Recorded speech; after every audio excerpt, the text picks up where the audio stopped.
This one barely counts as a Monte Hellman film. He was fired apparently less than 2 weeks into the production, and producer Michael Carreras finished the directing job. Yes, a Carreras production. This was a Hammer titled 1974's Shatter. This film, along with Legend of the Seven Golden Vampires, was a co-production with Hong Kong's Shaw Brothers Studio. Unfortunately, unlike Seven Golden Vampires, Shatter is kind of rubbish.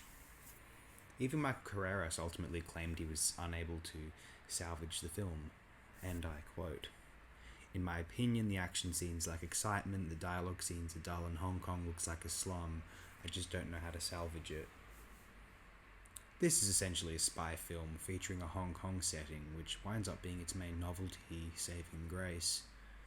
I cannot account for why it looks like a slum, so Carreras claims maybe they chose the wrong part of the island to shoot, I don't know.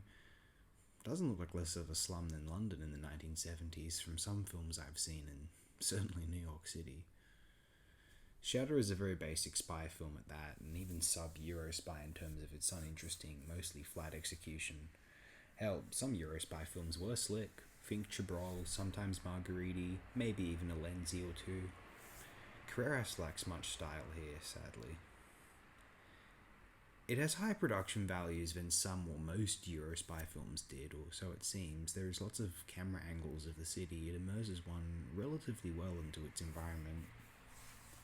But generally speaking, it is really nothing special, and a vague waste of time at worst.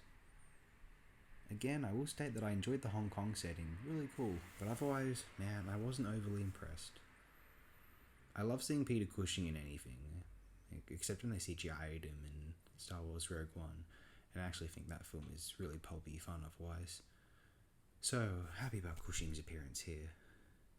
Shadow has left me at a loss for words. I actually sat down and watched the whole thing, and mostly think that the film was mostly a vague novelty at best.